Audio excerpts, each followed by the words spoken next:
Subscribe now and press the bell icon. Never miss an update.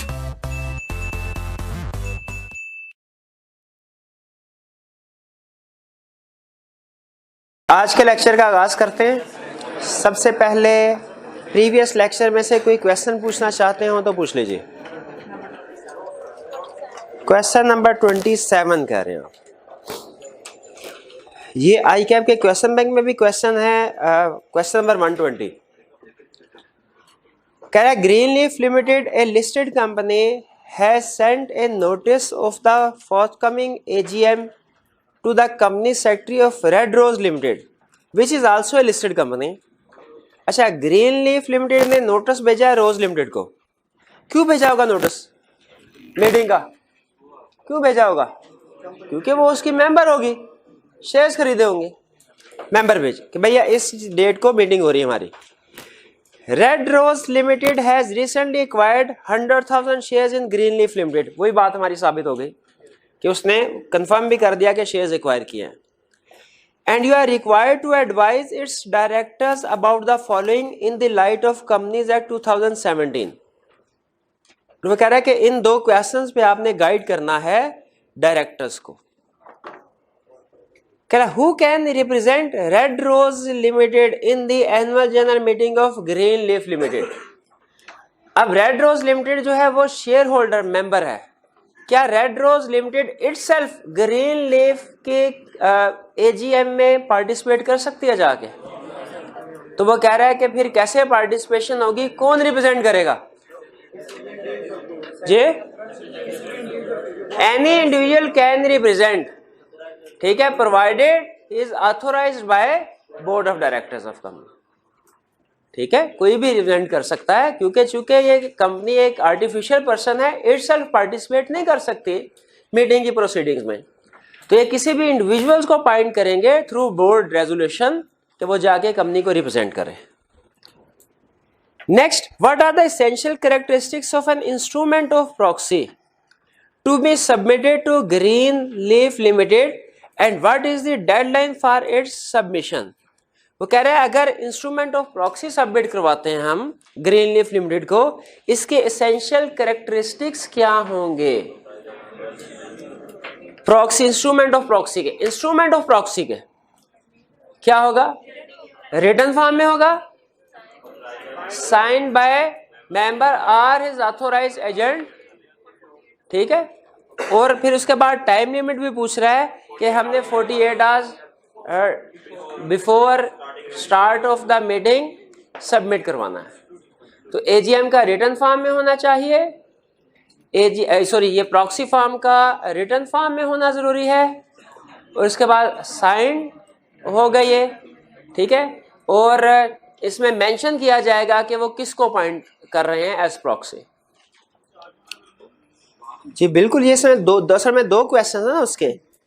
एक तो deadline है submission के लिए और दूसरा कैरेक्टरिस्टिक्स है इंस्ट्रूमेंट ऑफ प्रॉक्सी के, ठीक है। तो इंस्ट्रूमेंट ऑफ प्रॉक्सी के रिटन फॉर्म में होना चाहिए, signed by member or his authorised agent. हाँ ठीक है, अब मार्क्स वैसे ज्यादा हैं उसके, लेकिन क्या कह सकते हैं, ठीक है। मेरे ख्याल में 3 मार्क्स होने चाहिए थे, इसके 3 मार्क्स जस्टिफाइड थे। वो हमें नजर आ रहा है कि एक हमने लिख दिया उसको रिटन फॉर्म में, दूसरा authorised by member or his authorised agent signed by, ठीक है, और तीसरा हमने उसको डेडलाइन बता दी 48 hours before start. 3 marks reasonable थे, बहरहाल हालांकि हमने 4 दे दिए, क्या कह सकते हैं। उम्मीद है कि अगर कंप्लीट जी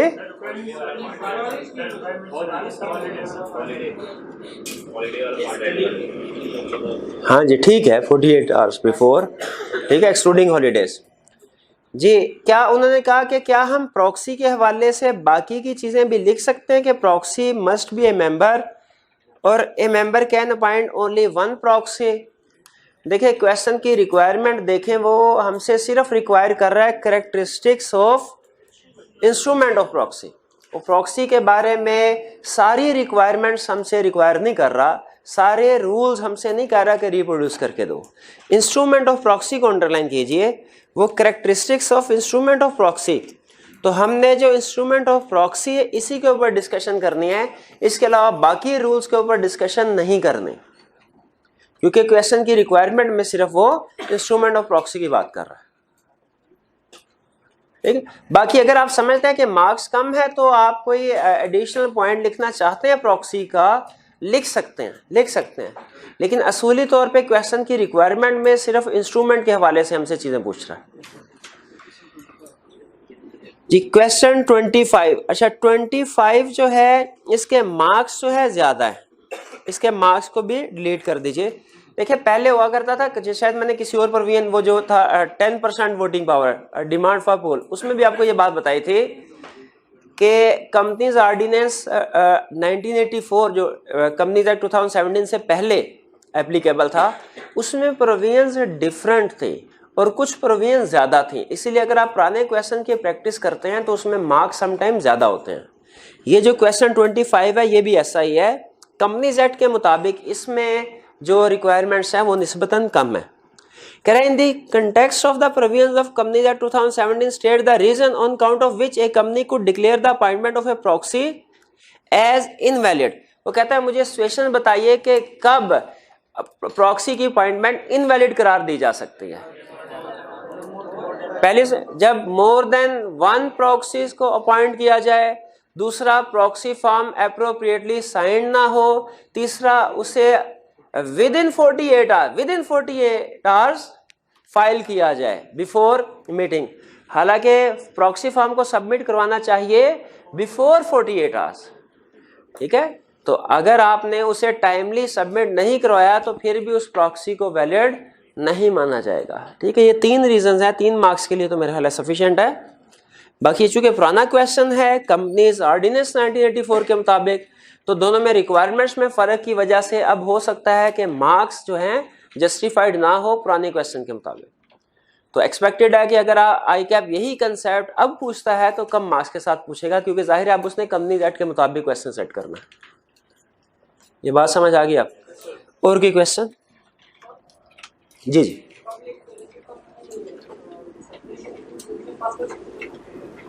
जी। पब्लिक लिस्टेड कंपनी सर्कुलेशन के थ्रू क्या पास कर सकती है रेजोल्यूशन? देखिए इसके लिए रेजोल्यूशन वाले की तरफ आए, उसमें उसने मेंशन किया है, मेरे ख्याल सिर्फ अनलिस्टेड का मेंशन किया है उसने। मैं कंफर्म कर लूं किस पेज पे है ये।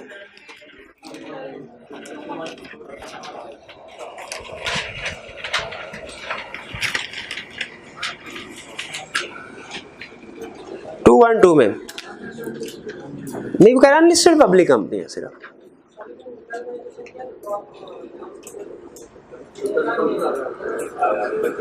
नहीं भैया, उन्हें क्वेश्चन को डिस्करेज ना किया कीजिए। क्वेश्चन से या तो वो कुछ ना कुछ सीखेंगे या फिर मैं कुछ ना कुछ सीखूंगा, तो दोनों सूरतों में फायदा ही है हमारा। जी जी भैया बोलिए।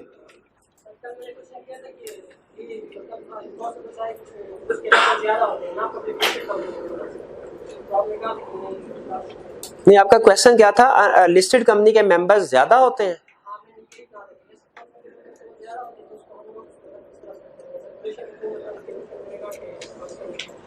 आप सर्कुलेशन के हवाले से पूछ रहे थे, वो शायद मैंने उसे नोटिस के हवाले से समझाओ कि अगर लिस्टेड कंपनी के मेंबर्स ज्यादा हैं तो क्या उन सबको नोटिस भेजना है? तो वो नोटिस से सबको भेजना है, वो तो चाहे अनलिस्टेड कंपनी है चाहे लिस्टेड कंपनी है। लिस्टेड कंपनी के 1000 मेंबर्स है, इससे हमें कोई कंसर्न नहीं है। हमने मीटिंग का जो नोटिस भेजना होता है वो सबको भेजना होता है। हाँ, जो डिफरेंट ऑप्शंस हैं वो हो सकता है उसने लिस्टेड कंपनी के केस में ना दियो। जैसे एक ऑप्शन ये है सर्कुलेशन, रेजोल्यूशन थ्रू सर्कुलेशन।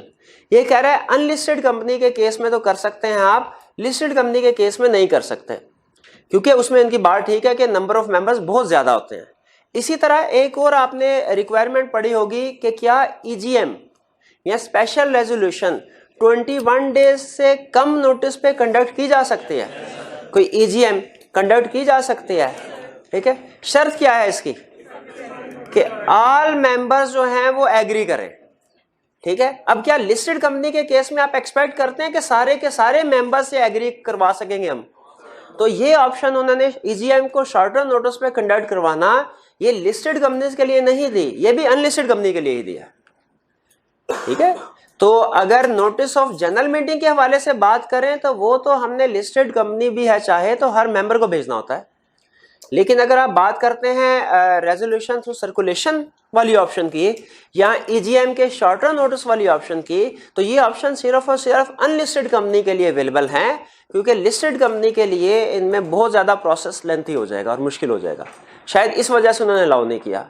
बहरहाल तो ये क्लियर हो गया कि जो सर्कुलेशन थ्रू जो है रेजोल्यूशन थ्रू सर्कुलेशन है, और दूसरा ईजीएम का शॉर्टर नोटिस वाला जो कंसेप्ट है, ये सिर्फ अनलिस्टेड कंपनीज के लिए। क्लियर जी? और कोई क्वेश्चन? 44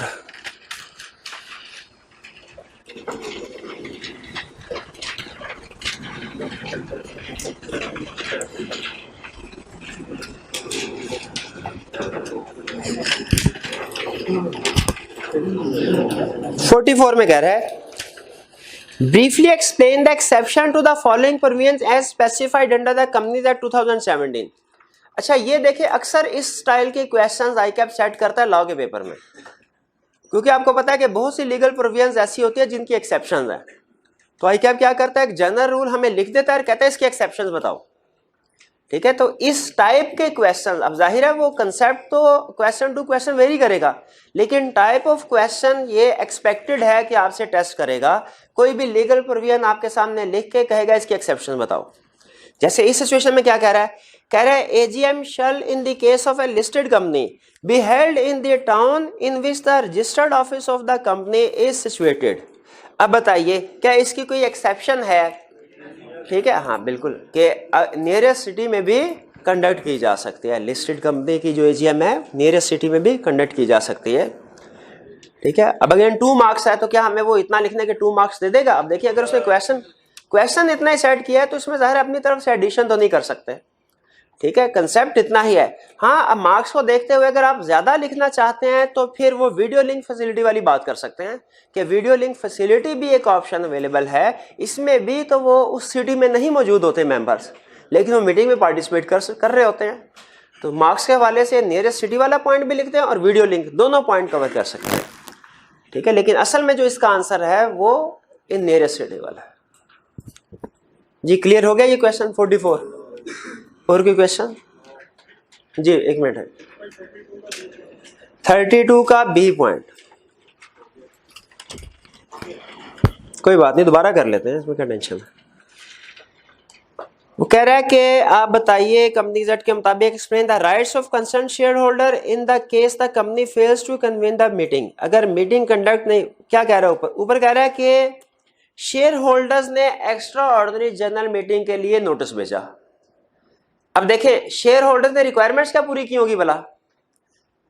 10%, और फिर उसके बाद रिटर्न फॉर्म में रिक्वेजिशन सबमिट करवाई होगी स्टेटिंग द ऑब्जेक्ट। अब अगर डायरेक्टर्स विद इन कितने डेज में प्रोसीड करना होता है? अच्छा यहाँ पे नोट कीजिए वर्ड लिखा है प्रोसीड, ये नहीं लिखा हो कि with in 21 days meeting conduct करवानी है। डायरेक्टर नेसेसरी स्टेप्स लेने हैं विद इन 21।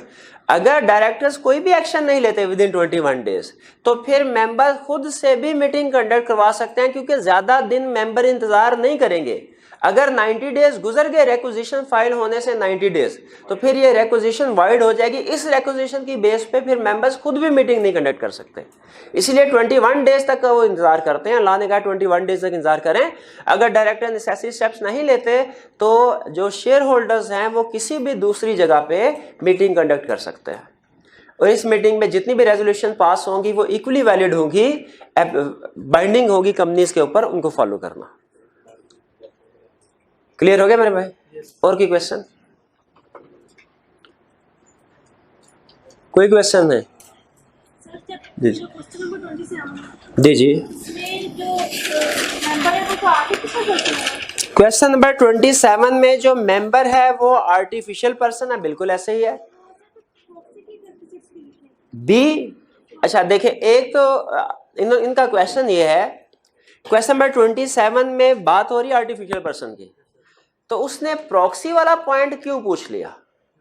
पहली चीज तो ये, अगर हमें समझ ना भी आए तो हम क्या करेंगे? फिर लिखेंगे तो प्रॉक्सी वाला ही आए कि आपने क्वेश्चन में पूछ लिया, अब हम उसके क्वेश्चन को तो गलत साबित नहीं करेंगे। अच्छा, अब उसने क्यों पूछा है?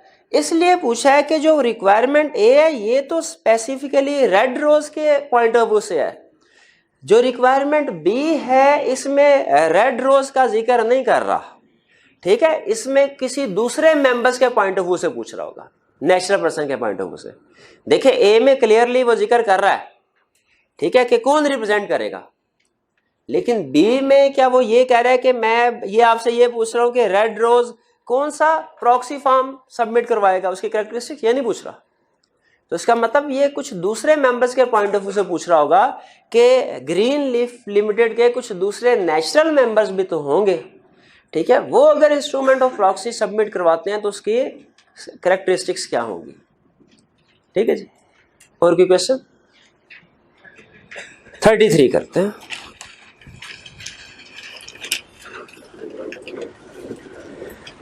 कह रहे shareholder of Ramzan limited holding 20% of the voting power submitted a requisition to hold an extraordinary general meeting to remove the auditor of the company. जी, तो क्या ये एक्स्ट्राऑर्डिनरी जनरल मीटिंग कंडक्ट करवाने के लिए शेयर होल्डर रिक्वेजिशन सबमिट कर सकते हैं? बिल्कुल कर सकते हैं, और उनके पास रिक्वायर्ड पावर भी, वोटिंग पावर भी है।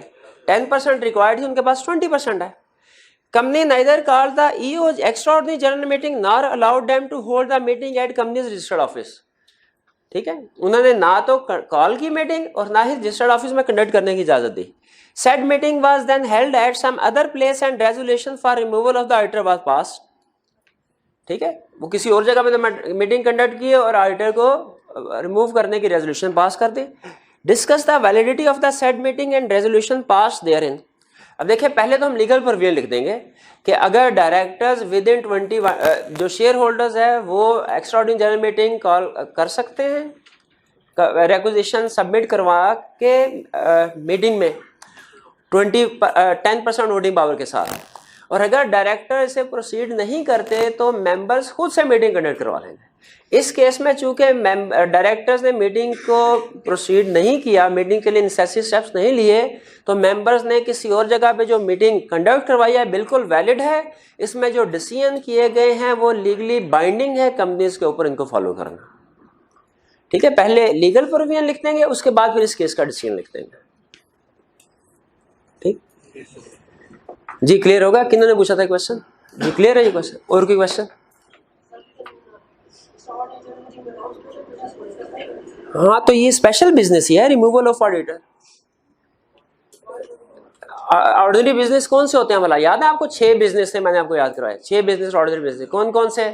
Consideration of financial statement, consideration of auditor report, consideration of directors report, appointment of auditor, election of director और अप्रूवल ऑफ डिविडेंड। ये 6 ऑर्डिनरी बिजनेस थे। इनके अलावा जितने भी बिजनेस हैं वो कौन से हैं? तो ये removal of auditor, removal of chief executive, investment in associated company, alteration in memorandum, alteration in articles, ये सारे के सारे स्पेशल बिजनेस। जी, और कोई क्वेश्चन? कोई क्वेश्चन नहीं? चलिए नेक्स्ट कंसेप्ट की तरफ चलें। गुड, आज आपने अच्छे क्वेश्चन पूछे, शाबाश। नेक्स्ट, नहीं बस ठीक है।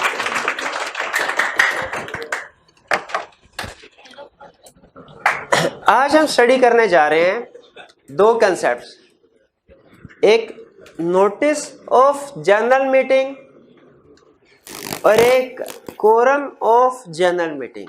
नोटिस ऑफ जनरल मीटिंग और quorum of general meeting. Notice of general meeting जो है ये ज़्यादा अहम कंसेप्ट है, केस स्टडी में भी वो इसमें से क्वेश्चन पूछ सकता है। Quorum of general meeting comparatively easy topic है।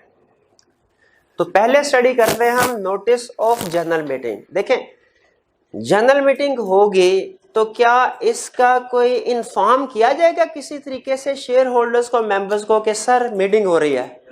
बिल्कुल। अब उसके लिए बाकायदा दावतनामा भेजा जाना चाहिए उनको, जिसे हम कहते हैं नोटिस।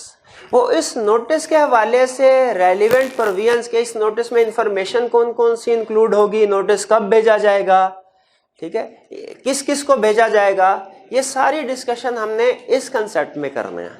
ठीक है, जो कि रिलेट करता है नोटिस ऑफ जनरल मीटिंग। इसमें पहली चीज जो हमें सिखा रहा है वो ये कि व्हाट टू मेंशन या व्हाट टू इंक्लूड, कि हमने जब एज डायरेक्टर हमने नोटिस भेजना है मीटिंग का शेयर होल्डर्स को, मेंबर्स को, तो इसमें कौन कौन सी इंफॉर्मेशन हमने मेंशन करनी है। कहता है सबसे पहले डेट बताइए, किस दिन मीटिंग होगी, टाइम किस वक्त होगी, 9 बजे, 10 बजे, 9:30 बजे, प्लेस किस जगह होगी मीटिंग।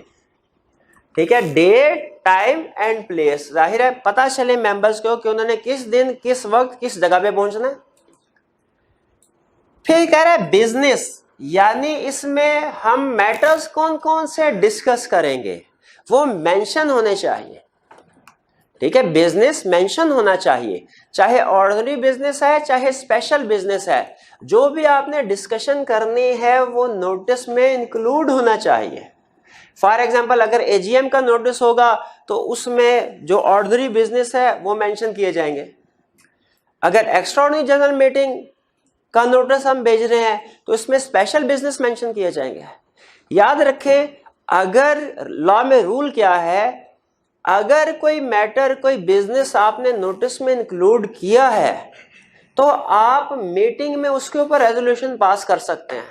अगर कोई मैटर आपने नोटिस में इंक्लूड नहीं किया ना तो इसके ऊपर रेजोल्यूशन पास नहीं हो सकते। ठीक है, यानी ये नहीं है कि उधर मीटिंग में आप बैठे, आप अचानक आपको याद आ गया कोई मसला रह गया था, आपने कहा चलिए उसके ऊपर रेजोल्यूशन पास कर ले, क्या उसके ऊपर रेजोल्यूशन पास हो सकती है? नहीं हो सकती। ठीक है, तो बिजनेस का मतलब क्या है, आपने जिन जिन मैटर्स को डिस्कस करना है उनके ऊपर रेजोल्यूशन पास करनी है, उन सबको नोटिस में इंक्लूड करेंगे। फिर कह रहा है अगर स्पेशल बिजनेस है, स्पेशल, अब देखिए रूटीन नेचर का बिजनेस होता है तो शेयर होल्डर्स को बहुत ज्यादा इंफॉर्मेशन प्रोवाइड करने की जरूरत नहीं है, क्योंकि उन्हें पहले से अंदाजा, हर साल वही बिजनेस होते हैं, उन्हें पहले से अंदाजा होता है कि हमने डिविडेंड अप्रूवल की बात करनी है, हमने ऑडिटर की अपॉइंटमेंट की बात करनी है, directors report, auditors report discuss हो रही होगी वहां पे, इनके बारे में उन्हें डिटेल बताने की जरूरत नहीं। लेकिन अगर बिजनेस ऐसा है जो स्पेशल बिजनेस है, ठीक है, तो फिर उन्हें शेयर होल्डर्स को इस बारे में फर्दर डिटेल्ड इंफॉर्मेशन प्रोवाइड करने की जरूरत है कि उन्हें पता चले इसके बारे में, मटेरियल फैक्ट्स के बारे में। मटेरियल फैक्ट्स का मतलब कि उस रेजोल्यूशन के हवाले से जो भी जरूरी इंफॉर्मेशन है वो हमने शेयर होल्डर्स को पहले से बता देना। ठीक है, जैसे अगर आप आर्टिकल्स में अल्टरेशन करना चाह रहे हैं तो आप नोटिस जब सेंड करेंगे उसमें बताएंगे डिटेल कि आर्टिकल में किस प्रोविजन को आप चेंज कर रहे हैं। कह रहे अगर स्पेशल बिजनेस है तो आपने फर्दर कुछ मजीद इंफॉर्मेशन प्रोवाइड करनी होगी उस स्पेशल बिजनेस के हवाले से, ताकि यूजर को कंप्लीट पिक्चर पता चले। जिस वक्त वो रेजोल्यूशन पास करने के लिए मीटिंग में आए उन्हें पहले से अंदाजा हो सारे फैक्ट्स का। ठीक है, वो पहले से अपना माइंड बना के आए कि हमने इस रेजोल्यूशन को फेवर करना है या इसके अगेंस्ट वोट देना। तो कह रहा है कि स्पेशल बिजनेस ट्रांजैक्ट हो रहा होगा, मीटिंग में कंडक्ट हो रहा होगा, डिस्कस हो रहा होगा, आपने मटीरियल बताने हैं उस स्पेशल बिजनेस के हवाले से। मटेरियल फैक्ट मतलब हर वो रेलिवेंट इंफॉर्मेशन जो आपको लगता है कि यूजर्स को, जो इनको मेंबर्स को पता होनी चाहिए, वो नोटिस में इंक्लूड कर देंगे। फिर ड्राफ्ट रेजोल्यूशन, जिस रेजोल्यूशन को आपने उधर, जिसके ऊपर वोटिंग होनी है उसका ड्राफ्ट बनाया जाता है। ठीक है, जिसमें फॉर एग्जाम्पल लिखा जाएगा it is here bye resolve that chief executive officer of the company is removed. ठीक है, वो ड्राफ्ट उस रेजोल्यूशन का, ताकि उन्हें पता चल जाए कि हम किस रेजोल्यूशन को डिस्कस करने जा रहे हैं। नेक्स्ट, इंटरेस्ट ऑफ डायरेक्टर, अगर उस बिजनेस में, उस कॉन्ट्रैक्ट में किसी डायरेक्टर का इंटरेस्ट है तो वो भी बता दिया जाएगा। जैसे फर्ज कीजिए अगर फैसला ये हुआ कि ये अपकमिंग जो एजीएम आएगी इसमें एक एसोसिएटेड कंपनी में इन्वेस्टमेंट करनी है, ठीक है, उसको फॉर एग्जाम्पल हमने कुछ लोन देना है, उसकी अप्रूवल मेंबर से ली जाएगी, लोन दिया जाए कि ना दिया जाए। और एसोसिएटेड कंपनी, उस एसोसिएटेड कंपनी में हमारे 2 डायरेक्टर उस कंपनी में भी डायरेक्टर है। अब मुझे बताइए क्या ये बिजनेस एजीएम में डिस्कस हो सकता है कि नहीं हो सकता? हो सकता है। एजीएम में ऑर्डिनरी बिजनेस में डिस्कस हो सकता है, स्पेशल भी। एक्स्ट्राऑर्डिनरी जनरल मीटिंग में सिर्फ स्पेशल बिजनेस डिस्कस हो सकता है। तो इसके नोटिस में हम ऑर्डिनरी बिजनेस जो डिस्कस करने हमने 4, 5, 6 वो तो इंक्लूड करेंगे ही, उसके साथ साथ ये बिजनेस भी मेंशन करेंगे और इसके हवाले से बताएंगे हम मटेरियल फैक्ट्स कि हमने फॉर एग्जाम्पल मटेरियल फैक्ट्स में क्या लिखा होगा कि हम एबीसी कंपनी है उसको 20 मिलियन का लोन देने जा रहे हैं एट द रेट ऑफ 6%। और ये रीपे किया जाएगा 3 सालों में इक्वल इंस्टॉलमेंट्स में। ये सारे उसके हवाले से मटेरियल फैक्ट्स होंगे जो कि शेयर होल्डर्स मेंबर्स को जानना जरूरी है। फिर ड्राफ्ट रेजोल्यूशन, कि जो रेजोल्यूशन पास करनी है उसका ड्राफ्ट क्या होगा। इट इज, जैसे नॉर्मली इसकी वर्डिंग होती है, it is hereby resolved that a loan of ₹200 million is allowed to message, जो भी उस कंपनी का नाम है। फिर इंटरेस्ट ऑफ डायरेक्टर, अगर किसी डायरेक्टर का उस कॉन्ट्रैक्ट में, उस बिजनेस में इंटरेस्ट है, वो भी मेंशन किया जाएगा, ताकि शेयर होल्डर्स को पता हो कि कहीं ऐसा तो नहीं डायरेक्टर्स अपने इंटरेस्ट की वजह से खुद बेनिफिट हासिल करने के लिए ये रेजोल्यूशन पास करवाना चाहते हैं। अगर डायरेक्टर्स का किसी भी बिजनेस में इंटरेस्ट है, स्पेशल बिजनेस में, उसको मेंशन किया जाएगा। और फिर डॉक्यूमेंट्स टू बी अप्रूव, फर्ज कीजिए अगर आर्टिकल्स या मेमोरेंडम को अप्रूव करना है हमने, ठीक है, या फॉर एग्जांपल कोई लोन एग्रीमेंट है उसको अप्रूव करना है, तो कहता है उस डॉक्यूमेंट का जिक्र आएगा नोटिस में। वो डॉक्यूमेंट अटैच नहीं करनी नोटिस के साथ, बल्कि उसका जिक्र आएगा और ये बताया जाएगा कि अगर आप इस डॉक्यूमेंट को पढ़ना चाहते हैं तो आप अपने हमारे रजिस्टर्ड ऑफिस में आ जाएं।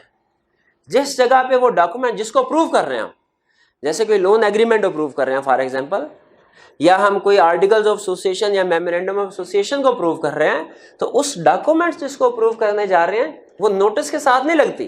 नोटिस में सिर्फ उसका जिक्र आता है और वो प्लेस मेंशन कर दी जाती है जहां पे डॉक्यूमेंट्स पड़ी हुई है, आप जाके उसको रीड कर सकते हैं। एंड में कह रहा है अगर एजीएम कंडक्ट करवा रहे हैं तो 3 चीजें तो लाजमी होनी चाहिए, ये नोटिस के साथ अटैच होंगी। अब ये वाली चीजें कौन सी वाली चीजें? Financial statements, auditor report, director report. क्योंकि आपको पता है ये तो हम तीनों डॉक्यूमेंट्स कंसीडर की जाती है, पढ़ी जाती हैं, डिस्कस की जाती हैं एजीएम में। तो ये वो चीजें हैं जो या तो नोटिस में मेंशन की जाती हैं या नोटिस के साथ अटैच की जाती हैं। क्या क्या चीजें नोटिस में मेंशन की जाती है? नोटिस में क्या क्या चीजें इंक्लूडेड होती है? डेट, टाइम, प्लेस, बिजनेस कौन सा डिस्कस करने जा रहे हैं आप, वहां पे ऑर्डिनरी या स्पेशल दोनों मेंशन किए जाएंगे। अगर स्पेशल बिजनेस है तो कुछ एडिशनल इंफॉर्मेशन शेयर होल्डर्स को प्रोवाइड की जाती है। वो क्या इंफॉर्मेशन प्रोवाइड की जाती है? Material facts, draft of resolution, interest of directors अगर कोई हो, प्लस अगर कोई डॉक्यूमेंट अप्रूव करनी है तो प्लेस मेंशन की जाएगी जहां पे जाके आप एक्सेस कर सकते हैं, उसको रीड कर सकते हैं। और अगर एजीएम का नोटिस सेंड कर रहे हैं तो फिर उसके साथ financial statements, audit report, directors, ये याद रखे पहले मेंबर्स को भिजवा दी जाती है। ये मीटिंग में उनके सामने नहीं रखी जाती पहले, ताकि वो पहले घर से पढ़ के आए। फाइनेंशियल स्टेटमेंट में जो उन्होंने क्वेश्चन पूछना है, डायरेक्टर रिपोर्ट में जो इशू डिस्कस हुए हैं, ऑडिटर रिपोर्ट में, वहां पे क्वेश्चनिंग कर सकें। अगर ऑन द स्पॉट उन्हें एजीएम में ये चीजें प्रोवाइड की जाएंगी, उनके पास तो इतना टाइम नहीं होगा कि इसको तसल्ली के साथ पढ़ लें। इसीलिए ये इंफॉर्मेशन हम मेंबर्स को नोटिस के साथ भिजवाते हैं। तो नोटिस क्लियर हो गया। नोटिस प्रिपेयर करते हुए किन चीजों का आपने ध्यान रखना है? चलिए आगे चलते हैं। अच्छा बताइए कि स्टैट्यूटरी मीटिंग का नोटिस होगा, उसके साथ उस स्टैट्यूटरी मीटिंग के नोटिस में क्या इंफॉर्मेशन इंक्लूड करेंगे? Date, time and place, business include करेंगे? बिजनेस इंक्लूड, जी बताइए उसमें कोई स्पेशल बिजनेस जो है वो ट्रांजैक्ट हो रहा होता है? अच्छा ये बताइए कि फाइनेंशियल स्टेटमेंट, ऑडिट रिपोर्ट या डायरेक्टर रिपोर्ट अटैच करेंगे? बल्कि क्या अटैच करते हैं? Statutory report. ठीक है, इनकी बजाय स्टैट्यूटरी रिपोर्ट होगी। चलिए आगे चलते हैं। When to send, notice send कब करना है? कब? कम अज कम 21 दिन पहले। यानी हमने जब डिस्पैच करना है तो जो लेटर, मतलब हमने पोस्ट ऑफिस में जाके स्टैंप लगवाई, उनसे रसीद ली, उसकी डेट क्या होनी चाहिए? 21 दिन पहले सेंड करना है। रिसीट कब होता है इससे हमें टेंशन कोई नहीं है। अगर कोई शेयर होल्डर आके ये कहे सर मुझे तो 15 दिन पहले रिसीव हुआ है नोटिस, तो आपने तो 21 दिन पहले हमें प्रोवाइड करना था। हम कहेंगे नहीं भैया 21 दिन पहले सेंड करना था। अब आपको मिलता कब है इससे हमें कोई कंसर्न नहीं है। तो नोटिस कब, जनरल मीटिंग का नोटिस कब सेंड करना है? कम अज कम 21 दिन पहले। वो 25 दिन पहले भी सेंड कर सकते हैं, लेकिन 20 दिन पहले सेंड नहीं करना, 21 दिन पहले। फिर कह रहा है अगर अनलिस्टेड कंपनी है तो वो शॉर्टर नोटिस पे भी शॉर्टर नोटिस पे भी एजीएम कंडक्ट करवा सकते हैं, यानी एक्स्ट्राऑर्डिनरी जनरल मीटिंग का नोटिस शॉर्टर में। बाज़ औक़ात ऐसा होता है कि मैटर ऐसा है जिसे फौरी तौर पे रिजॉल्व करना है, हम 21 दिन तक इंतजार नहीं कर सकते, ठीक है, फौरी तौर पे। जैसे कोई हमें लगता है कि चीफ एग्जीक्यूटिव जो है वो कोई मनी लॉन्ड्रिंग में इन्वॉल्व है, डायरेक्टर जो है वो कोई करप्शन कर रहे हैं, तो इसके लिए तो वो as soon as possible resolution pass करना चाहेंगे। तो लॉ ने उन्हें ऑप्शन दी हुई है, लेकिन शर्त क्या है, अगर ऑल मेंबर्स एग्री करें तो, ठीक है, अगर सारे मेंबर्स एग्री, और जाहिर है सारे मेंबर्स क्या लिस्टेड कंपनी के केस में एग्री करने के काबिल होंगे, इसलिए उसने अनलिस्टेड कंपनी कहा। तो बताइए नॉर्मली जो नोटिस सेंड किया जाता है कितने दिन पहले सेंड किया जाता है? 21 दिन पहले।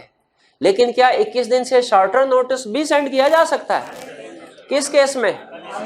अनलिस्टेड कंपनी के केस में। शर्त क्या है? सारे के सारे मेंबर्स एग्री करें। चलिए, तो 21 दिन वाला, अब अगर वो एग्जाम में कह दे कि एक्सेप्शन बताइए फॉलोइंग रूल्स की, और फिर नीचे लिख दे notice of general meeting is sent 21 days before meeting, तो एक्सेप्शन में क्या लिखेंगे? फिर हम ये वाली बात सारी एक्सेप्शन में लिखेंगे कि शॉर्टर नोटिस भी सेंड किया जा सकता है। शर्त यह है कि मीटिंग क्या हो? Extraordinary general meeting. Type of company कौन सी? अनलिस्टेड कंपनी, और ऑल मेंबर्स एग्री कर। क्लियर हो गया? नोटिस में क्या क्या इंफॉर्मेशन इंक्लूड की जाएगी। नोटिस हमने सेंड कब करना है, आगे चलते हैं। नोटिस को सेंड किस तरीके से करना है? क्या किसी पीएन को बुला के देखेंगे ये भाई सारे 250 मेंबर्स का एड्रेस, घरों के एड्रेस है, जॉब पहुंचाओ, या किसी कोरियर वाले पोस्ट ऑफिस वाले को कहेंगे, या उनका ईमेल एड्रेस लिया होगा, ईमेल के जरिए नोटिस सेंड कर देंगे, या फेसबुक के जरिए, व्हाट्सएप के जरिए से सेंड कर देंगे।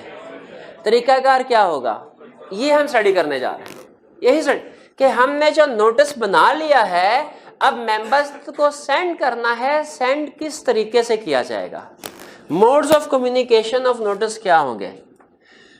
कहता भाई नोटिस आपने सेंड करना है रजिस्टर्ड और कम्युनिकेशन एड्रेस, रजिस्टर्ड एड्रेस और कम्युनिकेशन एड्रेस। आपने देखा होगा वो, आप शनाख्ती कार्ड अगर देखा उसमें नॉर्मली होता है, एक होता है परमानेंट एड्रेस मुस्तकिल पता, और एक होता है आर्जी पता।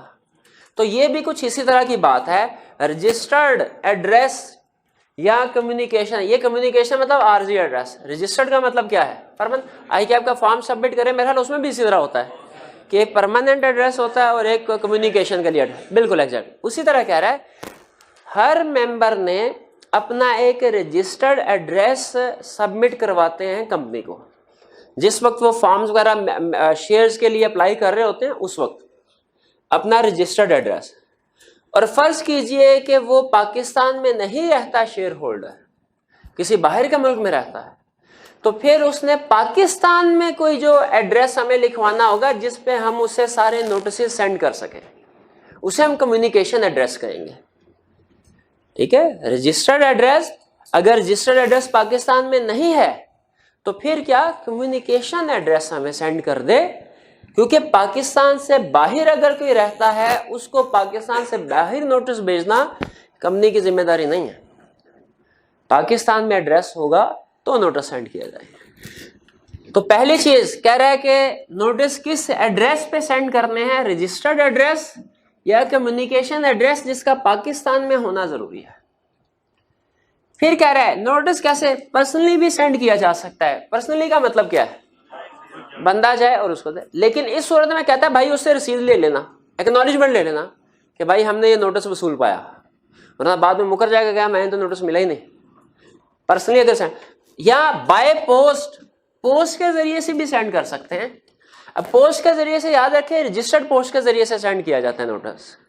आपने अगर वो, मेरा नहीं ख्याल आपने कभी लेटर सेंड किया होगा कभी किसी को, आई कैब वगैरह को, नहीं कोई नहीं सेंड किया ना। हाँ क्या, तो वो पूछते हैं कि भाई रजिस्टर्ड पोस्ट के नॉर्मल पोस्ट जो है, नॉर्मल पोस्ट में वो कोई अलहदा से एक्नॉलेजमेंट वगैरह सिस्टम उनका इतना स्ट्रांग नहीं होता, वो सिर्फ लेटर डिलीवर कर देते हैं। रजिस्टर्ड पोस्ट में आपके पास एविडेंस भी आ जाता है।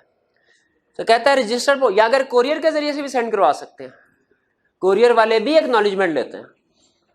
तो नोटिस पर्सनली भी सेंड कर सकते हैं, बाय पोस्ट कोरियर के जरिए से, बेकार इलेक्ट्रॉनिक मींस के जरिए, इलेक्ट्रॉनिकली भी नोटिस सेंड कर सकते हैं, जैसे ईमेल के जरिए से।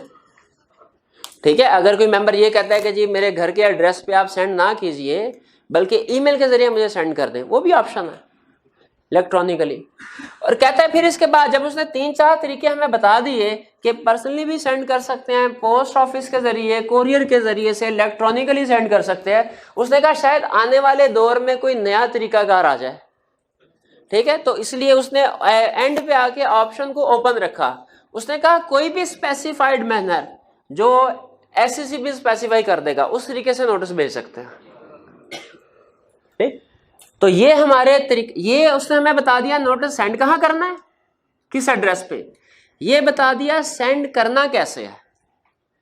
फिर इसके बाद कहता है अगर लिस्टेड कंपनी है तो एक एडिशनल रिक्वायरमेंट है, क्या आपने इस नोटिस को न्यूज़पेपर में भी पब्लिश करना है और कमीशन के पास, कमीशन को भी सेंड करना है, फाइल करना है। बिल्कुल आपको पता है कमीशन रजिस्ट्रार के लिए नॉर्मली हम वर्ड यूज करते हैं फाइलिंग का। ठीक है, टेक्निकली फाइलिंग का वर्ड होना चाहिए। बहरहाल कमीशन खुद तो नहीं आएगा उस मीटिंग में पार्टिसिपेट करने के लिए। तो ये पब्लिश, न्यूज़पेपर में पब्लिश करना है, क्योंकि लिस्टेड कंपनी के शेयर होल्डर्स चूंकि बहुत ज्यादा होते हैं तो बाज़ औक़ात ये रिस्क होता है। समटाइम आपको पता है कि जब आप 1000 मेंबर्स को सेंड करते हैं नोटिस, तो बाज़ औक़ात जो पोस्ट ऑफिस वाला है उसको हो सकता है कि उस दिन किसी बंदे का एड्रेस ना मिले, पता चले कि 980 लोगों को तो नोटिस मिल गया है, 20 लोगों के घरों का एड्रेस वो पोस्ट ऑफिस वाले को, डाकिए को नहीं मिला, तो वो नॉर्मली रिटर्न कर दिया करते हैं। ठीक है, इस सिचुएशन में अब इस रिस्क से बचने के लिए कि कहीं ऐसा ना हो कुछ लोगों को एक्सीडेंटली, इत्तफाकिया तौर पे, किसी जेन्युइन रीजन की वजह से नोटिस ना मिल सका हो, उनको इतला पहुंचाने के लिए उन्होंने कहा कि आप अखबार में उसका इश्तिहार देंगे। अखबार, और आपको अखबार में इश्तिहार देने का असूल पता है कि जब कभी कंपनीज एक्ट कहता है कि अखबार में इश्तिहार दें, क्या कहता है, उर्दू वाले में देंगे, इंग्लिश वाले में, दोनों में। अच्छा, डेली वाले में, वीकली में, क्या मंथली वाले, डेली में। ठीक है, डेली न्यूज़पेपर, ये हमने कहाँ पढ़ा था पहले कंसेप्ट वाला, प्रॉस्पेक्टस वाले में, प्रॉस्पेक्टस पब्लिश करवाना है। तो सिमिलरली यहाँ पे वही रूल है कि आपने डेली न्यूज़पेपर इंग्लिश और उर्दू में, लिस्टेड कंपनी के केस में, क्योंकि लिस्टेड कंपनी के शेयर होल्डर ज्यादा होते हैं। तो ये कंसेप्ट समझ आ गया। अच्छा, मुझे ये बताइए, अगर हमने 1000 मेंबर्स को नोटिस सेंड किया, 980 मेंबर्स को नोटिस पहुंच गया, 20 मेंबर को किसी वजह से इत्तफाकी तौर पे, हो सकता है कंपनी जब लिस्ट बना रही थी तो उस वक्त, अब 1000 मेंबर्स हैं, कोई 2-3 रह भी जाते हैं, उनको गलती से एक्सीडेंटली नोटिस कंपनी सेंड नहीं कर सके, या सेंड तो किया, किसी वजह से उन्हें नहीं मिल सका, क्या इस रीजन की वजह से जो मीटिंग कंडक्ट हुई है उसको इलीगल करार दे देना चाहिए कि कुछ मेंबर्स ऐसे हैं जिनको नोटिस नहीं मिला, वो मीटिंग में नहीं आ सके, इसलिए सारी की सारी मीटिंग को कैंसिल करा, दोबारा मीटिंग करवाई जाए। वो कहेंगे दोबारा फिर मीटिंग करवाएंगे, रिस्क तो फिर वही है, 1000 मेंबर्स, अब की बार हो सकता है कोई दूसरे 2-3 मेंबर्स जो है उनको नोटिस ना मिल सके। कहता है अगर तो एक्सीडेंटल ओमिशन है जिसकी वजह से हम नोटिस कुछ मेंबर्स को सेंड नहीं कर सके, या वो मेंबर्स नोटिस को रिसीव नहीं कर सके किसी वजह से, तो इस वजह से मीटिंग को इनवैलिड करार नहीं दिया जा सकता। हाँ, अगर, अच्छा इसके आगे अगली बात नहीं करता, अगली बात मैं आपको एडिशनल बता रहा हूं, अगर कंपनी ने, किसी डायरेक्टर वगैरह ने ये साबित हो जाए कि जानबूझ के कुछ मेंबर्स को मीटिंग में नहीं बुलाया, नोटिस सेंड नहीं किया, तो उस सूरत में फिर वो मेंबर्स मीटिंग की प्रोसीडिंग्स को कैंसिल करवा सकते हैं। ठीक है, एक्सीडेंटल ओमिशन के केस में उन्होंने कहा कि मीटिंग इनवैलिड करार नहीं दी जाएगी। तो नॉर्मल रूल क्या है, अगर कुछ मेंबर्स को नोटिस नहीं मिलता एक्सीडेंटली, क्या मीटिंग वैलिड है? बिल्कुल मीटिंग वैलिड है जी। तो ये कंसेप्ट क्लियर हो गए हमारे। ठीक है, अभी तक हमने क्या सीखा, हमने सीखा कि नोटिस में मेंशन क्या क्या चीजें होंगी, फिर हमने सीखा कि नोटिस सेंड कब करना है, जनरल रूल 21 दिन का, उसकी एक्सेप्शन है, extraordinary general meeting, unlisted company का केस। फिर हमने सीखा सेंड कैसे करना है।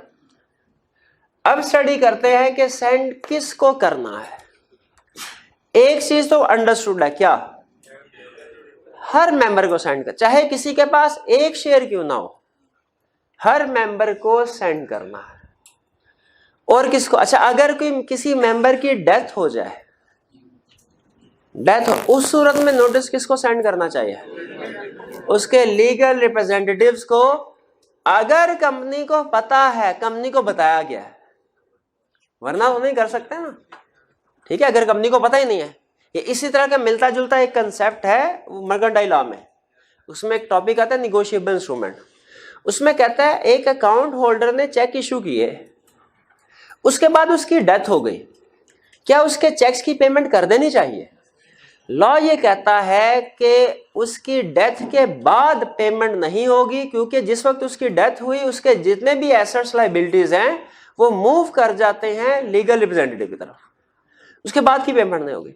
लेकिन यहाँ पे बैंक्स ये कहते हैं सर हम उस वक्त पेमेंट स्टॉप करेंगे डेथ के केस में, अगर हमें इतला मिलेगी डेथ की। अगर हमें इतला ही नहीं मिली किसी पार्टी के डेथ की, अकाउंट होल्डर की, तो हमें कैसे पता चले? हम तो उसकी पेमेंट चेक्स की करते रहेंगे। तो इसलिए उन्होंने कहा ठीक है, बैंक्स को उन्होंने कहा कि आपने उस सूरत में पेमेंट स्टॉप करनी है जब आपको डेथ की इंफॉर्मेशन, अगर आपको डेथ का नोटिस नहीं मिलता और आप उसके चेक्स की पेमेंट कर देते हैं तो आपका कोई कसूर नहीं। उसी तरह अगर कंपनी को किसी मेंबर की डेथ का नोटिस मिलेगा तो कंपनी फिर उसकी बजाय उसके लीगल रिप्रेजेंटेटिव को नोटिस सेंड करेगी ना। इसी तरह अगर कोई डेथ तो नहीं होती किसी मेंबर, वो बैंकरप्ट हो जाता है और कोर्ट अपॉइंट करते हैं तो ऑफिशियल रिसीवर या ऑफिशियल लिक्विडेटर। ये लिक्विडेटर या रिसीवर का कंसेप्ट पता है आपको क्या है?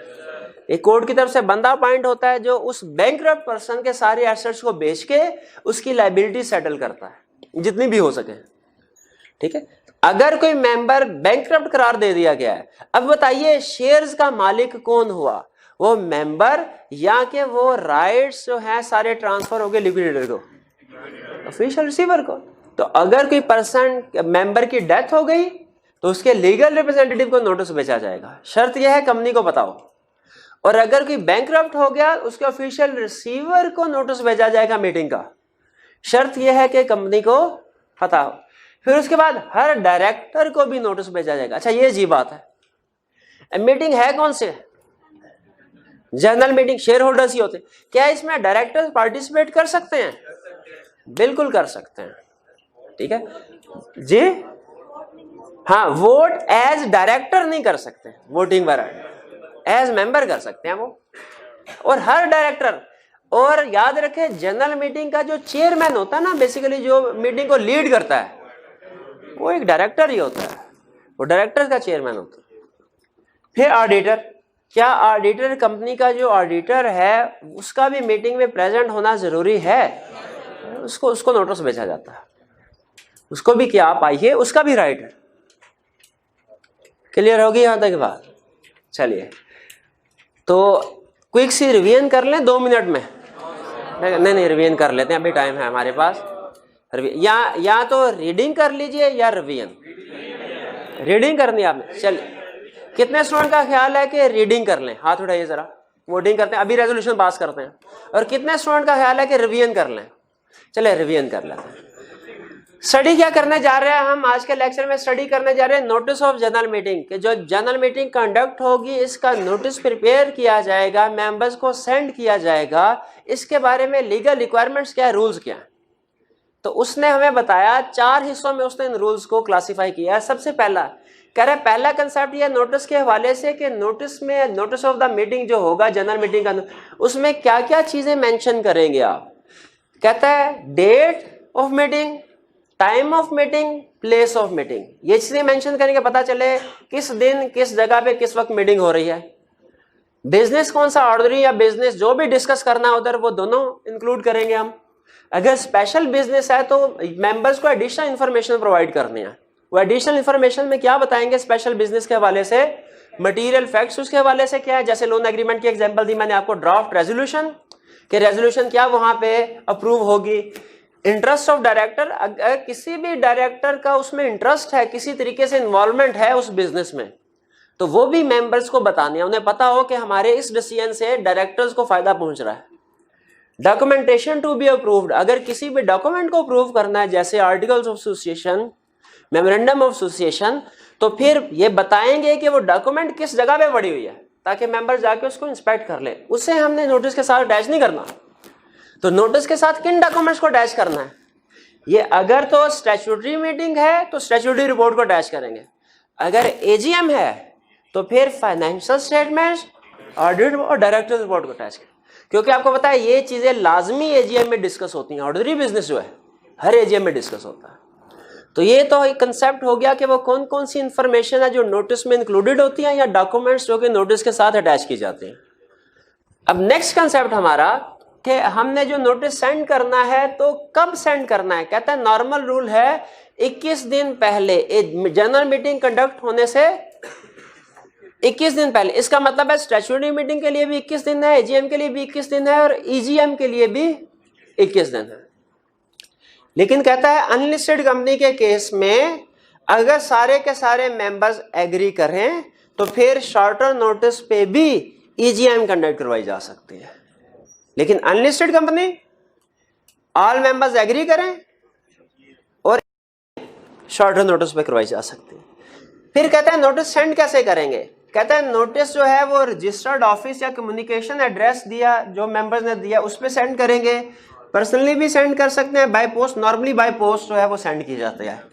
कहता है इसके अलावा पर्सनली भी सेंड कर सकते हैं, इलेक्ट्रॉनिक मीन्स या कोई और मीन्स उसके जो स्पेसिफाई कर दिया जाए एससीसीबी की तरफ से उसके जरिए से सेंड कर सकते हैं। अगर लिस्टेड कंपनी है तो नोटिस की एडिशनल रिक्वायरमेंट क्या है, न्यूज़पेपर में भी आपने पब्लिश कराना है, एससीसीबी को भी सेंड करना है, फाइल करना है। न्यूज़पेपर में पब्लिश करवाने का असूल वही है जो कि पब्लिकेशन ऑफ प्रॉस्पेक्टस का था। इंग्लिश या उर्दू न्यूज़पेपर डेली हो, ठीक है, उसमें आपने पब्लिश करवाना है। फिर इसके बाद नोटिस सेंड किस किस को करना है, हर मेंबर को, मेंबर के लीगल रिप्रेजेंटेटिव अगर कंपनी को इतला मिली है उनकी, ऑफिशियल रिसीवर अगर कंपनी को उनकी इतला मिली है, हर डायरेक्टर और ऑडिटर। यह है नोटिस के बारे में। क्लियर हो गई यहां तक इन कंसेप्ट। आगे चलते हैं। नहीं नहीं, छोटा सा कंसेप्ट है, अभी 10-15 मिनट है हमारे पास, 12 मिनट है भाई, 2 मिनट नहीं है, 2:30 नहीं है क्लास का टाइम, 2:35 हुआ है, 2:35 हुआ। वो आपको 2-3 दिन जल्दी छुट्टी दे दिया, पक्के हो गए। 2:35 टाइम है। और आपको पता है सम टाइम चूंकि वो इससे पहले वाली क्लास के स्टूडेंट निकलने में लेट हो जाते हैं तो हमारा 3-4-5 मिनट ऊपर लग जाते हैं, ठीक है। तो अभी 12 मिनट हैं तकरीबन, तो सल्ली से बैठे रहे। चलें, 12 मिनट नहीं, जल्दी छुट्टी दे दी जाएगी आपको। फिलहाल quorum of general meeting. Quorum कहते हैं किसको है? मिनिमम नंबर ऑफ मेंबर्स जो के होना जरूरी है। मिनिमम नंबर ऑफ मेंबर्स के जो मौजूद होंगे तो मीटिंग स्टार्ट की जाएगी, वरना वो मीटिंग वैलिड नहीं होगी। जैसे फर्ज कीजिए अगर किसी दिन तेज बारिश होती है और क्लास में हमारे फॉर एग्जांपल 100 स्टूडेंट्स हैं अगर, तो क्लास में तकरीबन 20 स्टूडेंट्स मौजूद हैं, क्या मुझे लेक्चर डिलीवर कर देना चाहिए? हाँ, ये डिपेंड करता है कि हमने पहले से कोरम क्या डिसाइड किया हुआ है।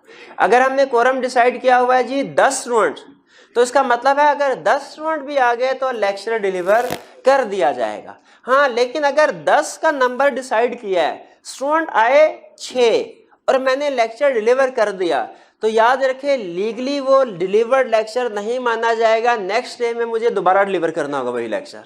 इसी तरह अगर मीटिंग, लेकिन याद रखें अगर किसी दिन वाकई में सचमुच बारिश होती है तो हमारा कोरम होगा 1 मेंबर प्रेजेंट, ठीक है, 1 मेंबर। अगर एक स्टूडेंट भी आ गया तो हमने लेक्चर डिलीवर कर देंगे, ये चीज़ ध्यान में रखिएगा। तो ये कभी भी उम्मीद ना रखिएगा कि आज पता नहीं बारिश हो रही है तो मैं कॉलेज में जाऊंगा, क्लास होगी कि नहीं होगी। क्लास इंशाल्लाह होगी, क्योंकि कुछ ना कुछ काली भेड़ें होती हैं जो मौजूद होती हैं क्लास में, चाहे बाहर आंधी तूफान जो मर्जी चल रहा। इसी तरह हाँ जी, कोरम ऑफ जनरल मीटिंग कहता है कोरम का मतलब ये है कि वो मिनिमम नंबर ऑफ मेंबर्स जो कि मीटिंग में मौजूद होना जरूरी है ताकि मीटिंग को स्टार्ट किया जा सके। अगर कोरम प्रेजेंट नहीं है, कहता है मीटिंग स्टार्ट ही नहीं हो सकती। और अगर आप मीटिंग को स्टार्ट कर देते हैं उसे इलीगल माना जाएगा, उसमें जो भी फैसले हुए हैं वो नल एंड वाइड करा दिए जाएंगे, कोई भी बाइंडिंग नहीं है कंपनी में। तो अब हमारे लिए सबसे अहम कंसेप्ट यह है ये जानना कि कंपनी का कोरम क्या होगा, ताकि हम डिसाइड कर सके कि ये मीटिंग वैलिड है कि नहीं। इसके लिए वो सबसे पहले बताता है कि कोरम में मिनिमम नंबर ऑफ मेंबर्स क्या है। एक है लिस्टेड कंपनी, एक है अनलिस्टेड कंपनी जिसका शेयर कैपिटल है। एक और भी कंपनी बना सकते हैं, unlisted company not having share capital. सबसे पहले लिस्टेड कंपनी। अच्छा, कोरम जेन में रखिएगा, वो दो तरह से बताता है। एक मेंबर्स की तादाद जो मौजूद है और दूसरा उनकी वोटिंग पावर।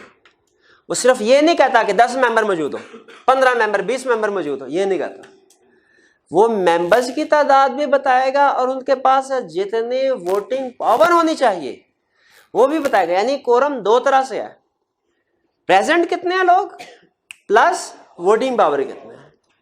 कहता है लिस्टेड कंपनी के केस में 10 मेंबर्स हैं, कोरम क्या है 10 मेंबर्स, प्लस उनके पास 25% वोटिंग पावर मौजूद होनी चाहिए, प्लस उनके पास 25% वोटिंग पावर मौजूद होनी चाहिए। अच्छा, यहां पे एक इशू है और मैं आपके साथ शेयर कर देता हूं। बुक्स में लिखा हुआ है कि सम टाइम ना कभी कभार ऐसे भी होता है, लॉ में भी कॉन्ट्राडिक्शन होती है, ठीक है, या कुछ कंसेप्ट में। वो जाहिर है बाद में प्रैक्टिकली जो प्रैक्टिशनर्स होते हैं उसको रिजॉल्व कर देते हैं। कुछ जगहों पे बुक्स में ये लिखा हुआ है कि लिस्टेड कंपनी के जो मिनिमम नंबर ऑफ मेंबर्स हैं वो कितने हैं, याद है आपको? मिनिमम नंबर मेंबर्स बताया ये कंसेप्ट का? नहीं बताया, नहीं बताया हुआ।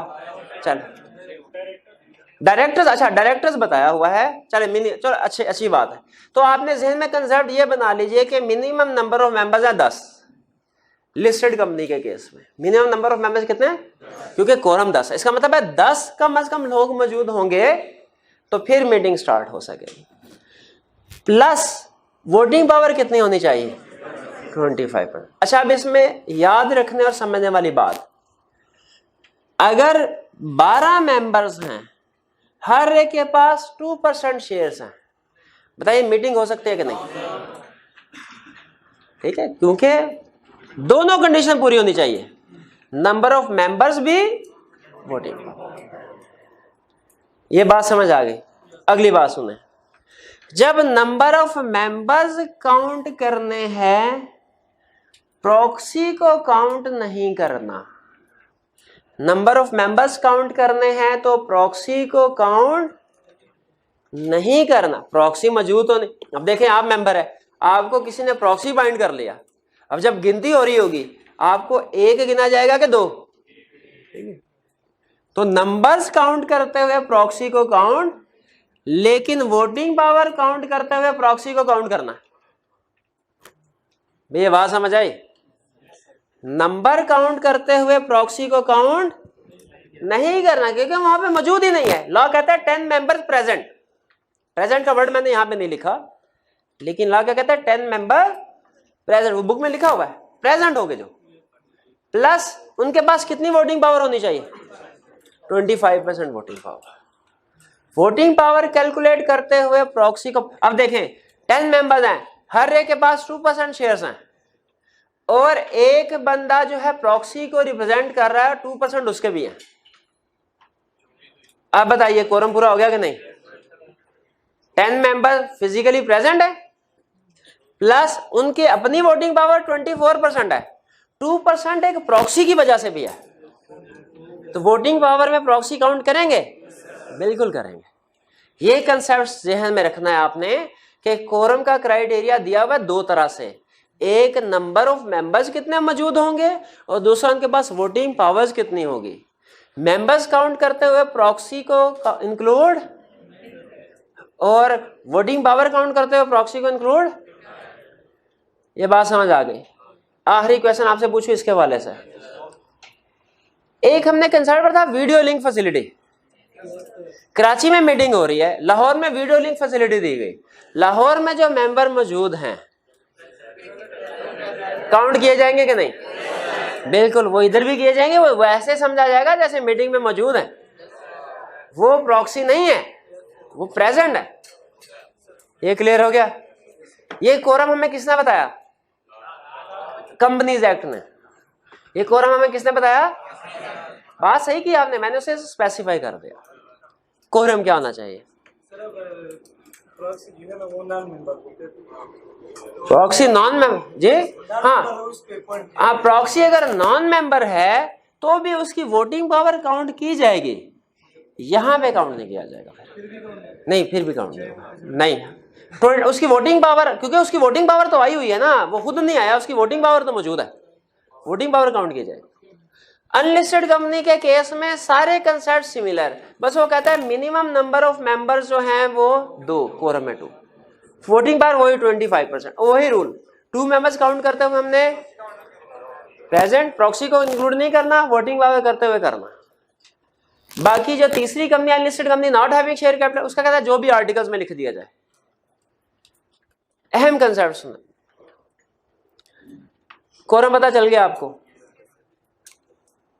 अगर आर्टिकल्स में लिखा हुआ है कोरम होगा 5 members with 20% voting power, listed company का कौन प्रिवेल करेगा? लॉ। अगर लिखा हुआ है 20 मेंबर्स विद 50% वोटिंग पावर, तो ये वाली प्रोविजन सुन लीजिएगा, लॉ से डिफरेंट तो है, लॉ के अगेंस्ट नहीं है। अगर मैं कहूं ना कोरम होगा 5 मेंबर 12.5% वोटिंग पावर के साथ, ये प्रोविजन डिफरेंट भी है, अगेंस्ट भी है, क्योंकि लॉ वायलेट हो रहा है। लेकिन अगर आर्टिकल्स में लार्जर नंबर को कहा गया कोरम होगा तो वो वैलिड होगी, फिर कोरम क्या होगा? वो जो लार्जर नंबर बताया गया। लेकिन नॉर्मली जो केस स्टडीज में वो कोरम नहीं बताता, इसका मतलब हमने क्या अज्यूम करना है? कोरम क्या होगा? ये 10 मेंबर्स और 25%। क्लियर हो गई ये बात? चलिए बस कर, चलें ठीक है, आगे बात मान लियो। ये जो नेक्स्ट कंसेप्ट है ये इंशाल्लाह हम कल डिस्कस करेंगे कि अगर within 30 minute quorum present नहीं होता तो क्या किया जाएगा। ठीक है, ये इंशाल्लाह कल डिस्कस, बिल्कुल जी।